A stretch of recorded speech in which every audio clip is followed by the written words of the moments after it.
Kelly Broken Carnivore here. Welcome to the channel. It has been a while since I posted my last video. It's been a couple weeks since I came back from the mission trip. Life got a little busy for me, trying to get the yard mowed in between the rain, being on call at work, and this is my busy time of the year. Not only this, I also got to get my daughter back and forth to 4-H programs, and I wanted to talk a little bit about the mission trip, and today's topic is, did I cheat on the carnivore diet while I was in Mexico? We'll get to that answer in a minute. I want to talk about the mission trip. It was such a blessing to go. I had more passion with this trip. We had approximately, let me get the computer down here. I had to go. We had approximately 70 people, 11 different churches from 2 states, 4 denominations of churches. We all went to Juarez, Mexico, because we were all felt called. We were called to go, called to build homes. We spent a week there, technically only 3 days there. We built 3 homes. We had 3 teams, and now 3 families have a home. But these homes are actually more than just homes. The home is the second part of it, secular part of it. It's what's behind it. It's the sharing the gospel. And the one thing about going to Mexico to be the hands and feet of Jesus is going there when you see Mexicans seeing gringos. We're Americans, we're gringos. They're seeing gringos building a home in 3 days. And these families are so beyond grateful. They humbled themselves. This one also not only was a true blessing and a true gift for these people from God, also we as well, us volunteers from the church. This is the church. I'm not comparing different churches. The church of Jesus, the church of God, the main church. It doesn't matter how many denominations. It doesn't matter how many different churches. It all comes together, and we all come together in one to form a teams to build these homes for these families. Not only that, we were fed as well. I'm not talking about food. I'm talking about spiritual food. I'm talking about not only that we were there for the hands and feet. We, had the mission to share the gospel, take the moment to be with the families, because this is not about building a home. This is about building the kingdom of heaven. This is about building the kingdom in these homes. That's what the main purpose of this. These families, some, they become Christians, or they're not Christians, but they become Christians, or they're Christians, that they come and share the gospel. They share the gospel to their family, their friends, the neighborhood. And the one thing is one of the builds, they had a lot of traffic. They had a lot of I see it. And this is how the gospel is spread. When they see a team of Americans come here to build a home for families, this is how they, their hearts start humbling. And the team that I'm on, I was truly grateful to be on this team. Any of the teams I'd be grateful. But this team here, we built a home for a family that over a year ago applied. They applied through their pastor, the church there, through Casas for Cristo. Over a year, it'd be about 10 to 11 months ago, will be a year in July, they got the yellow placard. That yellow placard means that there's a house coming, that, hey, it's coming. May of this year, the team I was on went to build that home. My daughter was on that team. And the one thing that I got from this wasn't about me going and doing wiring, or doing some stucco or chicken wire or drywall or electrical or building walls. It was about building hope for the family. But not only this, I got more out of this by teaching the youth. I taught my daughter how to run wiring, had a little bit of electrical. There was a couple other young teenage girls there that was on the team that I shared and helped them with help them with building a wall. They helped run electrical. It was such peacefulness, and this one here just blew me and humbled me more than any other one. Now, our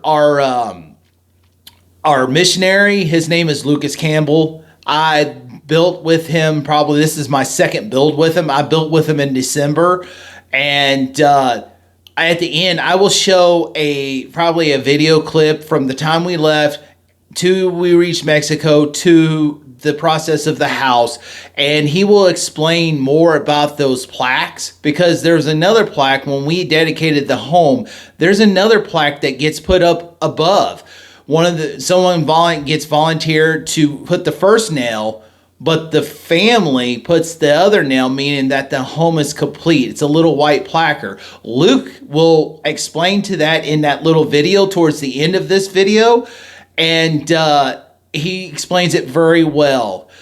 Now, as we go, there's also, was challenges, not challenges on the build, because if you ask any of us that was in that video at the clip at the end, you can ask any of us or any of us volunteers, we'll say there's no way we could build those houses in 3 days, even though they're small houses and we had quite a big team. If you're relying on us, you can't trust us. You wouldn't rely on us. This wasn't us.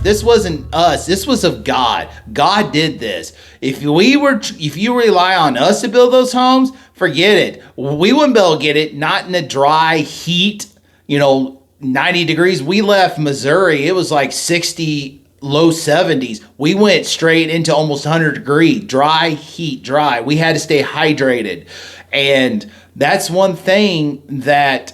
This was a challenge, and we wouldn't do it ourselves, but God, through us, all things are possible. And we got our home. Most of the homes we got done in 3 days. Ours we got done in 2.5, and we didn't feel rushed. We didn't feel tired, exhausted. We felt great. And not only that, there was some challenges through some of our devos. That's short for devotion. And, I had some convictions there, and, reminded me. And that's the beautiful thing of being a Christian, is a true Christian, meaning that you are hearing the shepherd's voice. You're listening to his voice through his word, through the Bible. And no matter what, that's why you have these aha moments. I had those aha moments. I have them every day. And that's the beautiful thing about Timothy 3:16, 17. 2 Timothy 3:16 and 17. All scriptures are God-breathed, and they're useful for teaching, for correction, for conviction, and to training, that men of God may be righteous in all their good work. I can't remember how it is, but if you read it for yourself, 2 Timothy 3:16, 17. Read it for yourself, because it may speak to you a little different. That's how it's speaking to me. And that's the beautiful thing about God's word. Now, we're going to get back to the question on, did I cheat while I was in Mexico? Did I cheat on the carnivore diet? And the answer is no. I was more prepared on this trip. And the good thing is, most of the meals, there was options where I can do carnivore. Like for breakfast, the first day they had eggs and sausage, and I had eggs. They had like chopped ham, lunch meat, but I had eggs. And the one thing I can tell the difference about those eggs that I had on the first day at our compound where we stayed at versus when I had lunch at Emporio, Kansas at IHOP, you can tell who uses animal fat based fats versus seed oils, and I can tell a big difference. The eggs were a lot creamier, like I fix at home, even though they were scrambled, but they were a lot creamier. They didn't taste terrible. They didn't have a bland taste. They had a great taste. When I'm on the build, I did have to prepare because sometimes the families do feed us and they want to feed us. And sometimes, yeah, it's a standard diet just like we have here in America. It may be a little different. There's not the chemicals and stuff, but I wanted to make sure that I did not cheat. Now, on the last mission trip, I had one meal because I was hungry. I could have fasted, but this time I wanted to make the goal to say 0 cheating. And there was one meal I did not eat at the compound because they make what we call taquitos. They call falantas, which is the flour tortilla fried. But most of the time I got to eat meat. I got to eat what through the meat and stuff. I got to eat my jerky that I made. I ate beef sticks, I ate pork rinds. I was pretty well prepared. I brought Topo Chico with me. I put in the fridge. They have a refrigerator. I put it in the freezer to chill every time I got back from the compound. So I didn't have Coca-Cola. We even stopped at a convenience store there on the way back to the compound, and they had Topo Chico. Topo Chico's from Mexico, and so I had that, and pork rinds, and it was neat to go into that store to get some carnivore food and carnivore friendly drink. And what better way to get Topo Chico and pork rinds? So, yeah, I did not cheat. I am going on the next build. It's in December. We're going to try to get 100 volunteers. We're going to have team of 4. And we're going to try to do 4 homes in 3 days. So, it sounds like, it's going to be a challenge, but, on the first day, there's no home. By the third day, there's a home ready for the families to move in. Now, granted, they don't have bathrooms and stuff. It's pretty much a smaller home. It's got 1 big room and 2 smaller rooms for bedrooms. And then the families have the options that they add a bathroom if they don't have a bathroom facility on the property, or they can add on to it later on.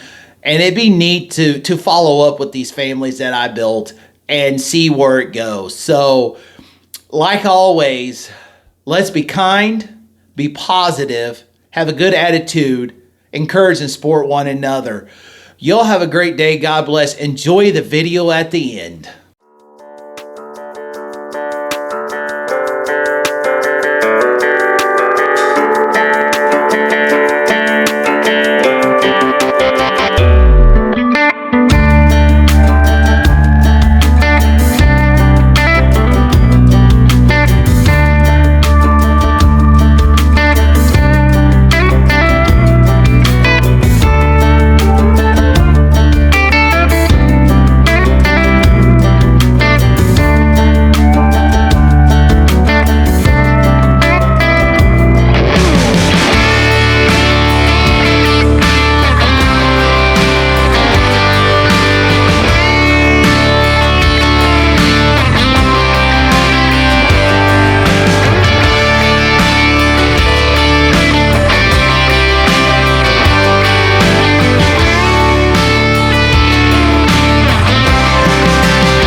tell it's a little dull because it's been sitting on that piece of wood for 10 months. It was July of last year when this family was told that they were going to have a house built for them with no timeline of how long it was going to take. And you guys are the ones who showed up during the hot months of May to come and sweat and pour your heart out into this house for this family, Lord, or for the Lord.